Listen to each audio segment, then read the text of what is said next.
Isn't it true that Emergency Management Agency Director Ken Widener has told us that the canines could not pick up a scent outdoors? Huh? What now? Say that again? Say that again? Isn't it true that Emergency Management Agency Director Ken Widener has told us that the canines could not pick up a scent outdoors? That's interesting. Because remember when I was telling you guys how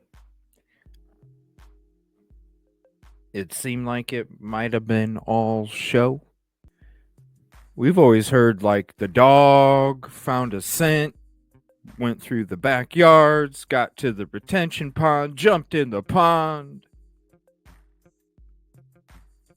But according to Emergency Management Director Ken Widener, the dogs could not pick up a scent outdoors. Now, when you have a whole bunch of people walking around them canines, it's not going to be very effective. Any canine handler can tell you that. I've been around canines. You need to be at least 50 back. This is Ken Widener. All right. Ken Widener, WEIDNER, Sumner County Emergency Management Agency Director. This gentleman right here is the one that made the statement. So we're going to switch to this live. And let me see here. Sumner County Emergency Management is spearheading the official search 1 month after the 15-year-old disappeared. They invite me into the command center. I remember this. It's been 1 month since Sebastian Rogers went missing from his Hendersonville home. There have been a few updates from authorities since that time, but what's still being done to find that boy? ? I was granted full access to Sumner County Emergency Operations Center to find out. This is the first time a reporter has been inside it to see what's been done to find the teen. This is the system we use to track all of our searches, said Ken Widener, director of Sumner County EMA. He showed me the sophisticated searching map system. From the beginning, he spearheaded the official search for Sebastian. The investigation is still active, he says. It was nonstop during the first 8 days after the teen with autism disappeared without a trace. The professional search effort has been scaled back, though Widener appreciates volunteers continuing to look, following their leads. I'm not going to beat up psychics, but we have to vet what we do before we do it, he said. Widener said EMA team follows up on credible leads from law enforcement. Anytime the sheriff or TBI says we need to deploy, we go. We are ready to go, he said. And this sophisticated mapping system in the Emergency Operations Center shows they've been busy. There's a report of bones found, and they go. We checked that out. It was deer bones. Guess what, people? The deer bones, it was from us. You can go check out the live stream when we discovered them. Divers and spelunkers have been deployed to area ponds and sinkholes. The white dots are caves, and they have all been searched. They've looked in every storm drain within a half mile of Sebastian's home. Some have wondered about the home itself. The house was searched at least 10 times. Dogs, yes. Widener says bloodhounds and cadaver dogs were used. None of them were ever on the trail of Sebastian. Right here. None of them were ever on the trail of Sebastian. So when it comes to, was there a trail? Thank you, K-Mac. Was there a trail? Was there a scent?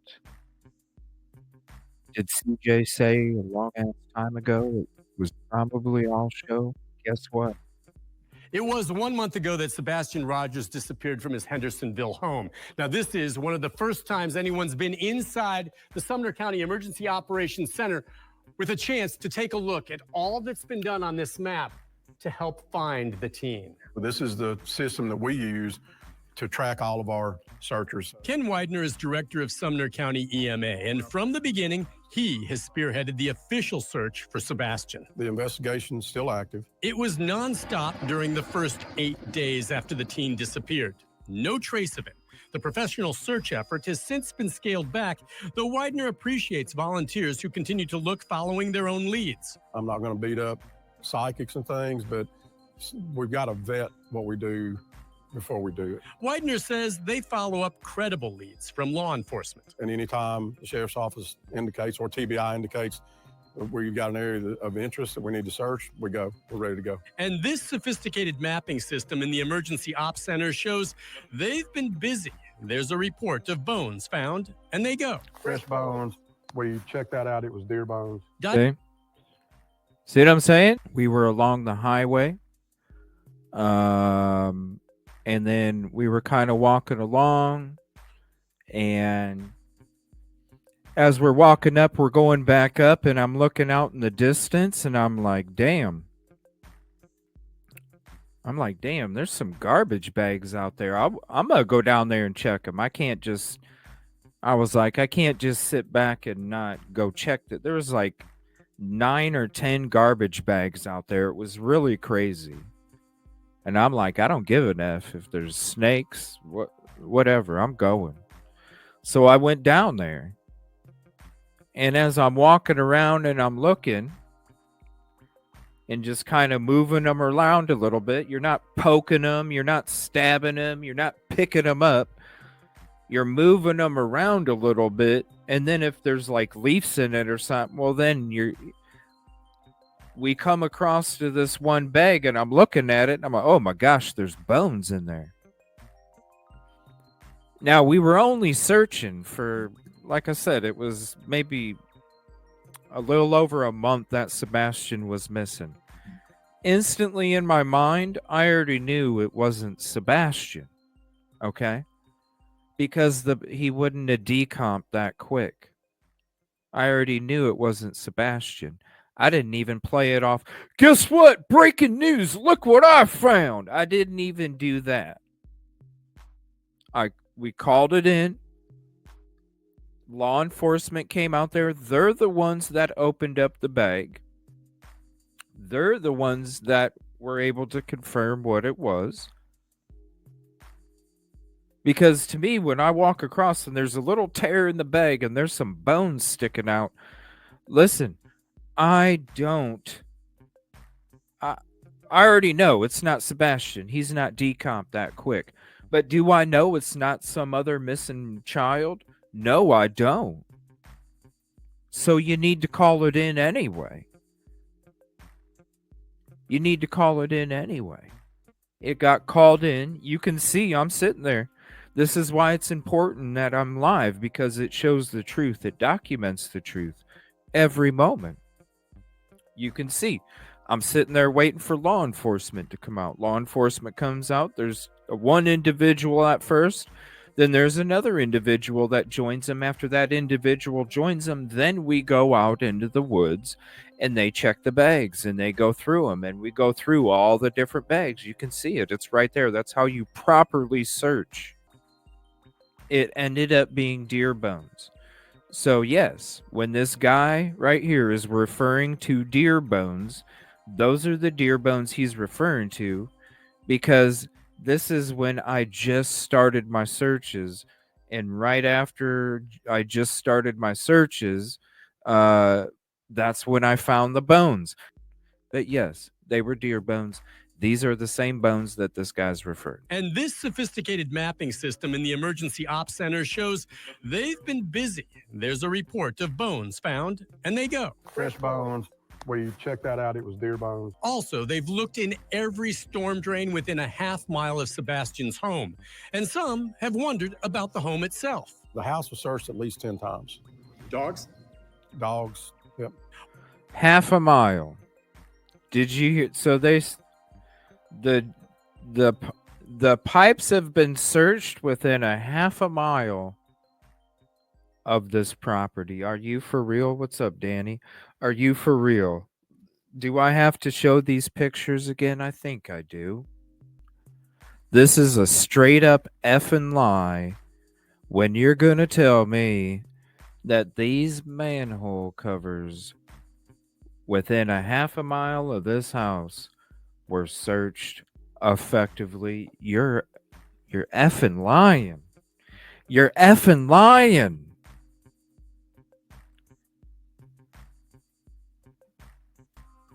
You want to see another one?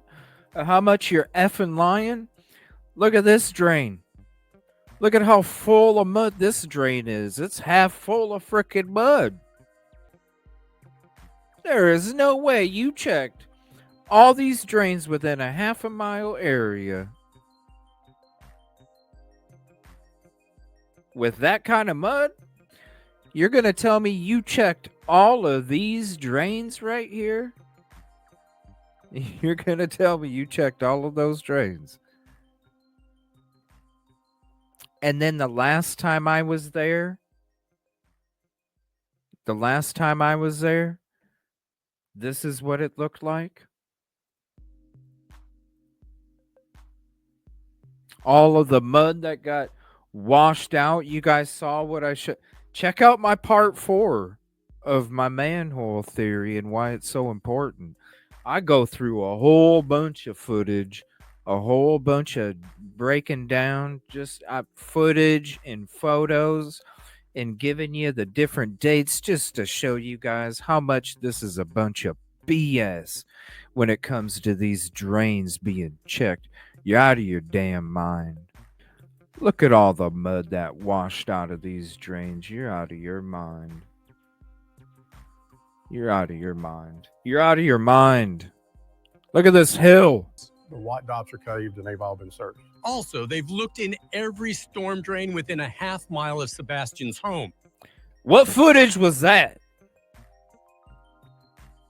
What drains are we talking about here? What? I'm confused.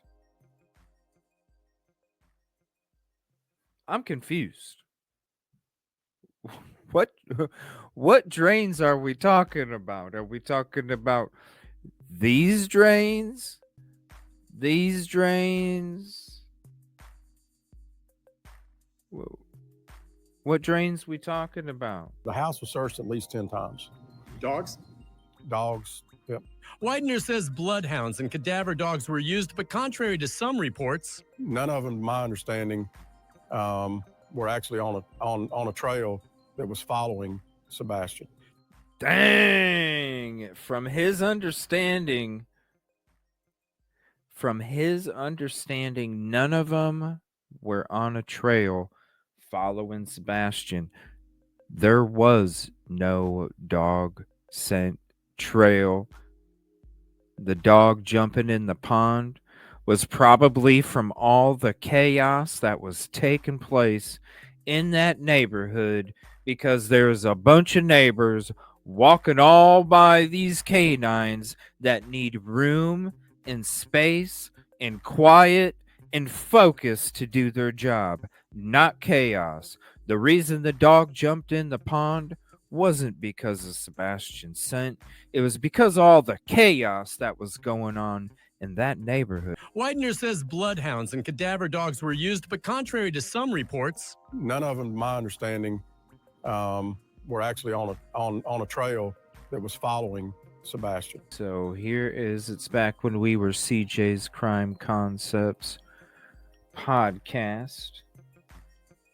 Here's the link for the episode, and 41842. If you go to 410, that's where you'll see this is the beginning of us going to the spot where we came across the bones. This was holy shit. This was March 25th. Just pulling up, you can see on the side of the road. And then we pull over and we start checking the woods. Yep. So right at 4/12/32 is where you can see it start to take place.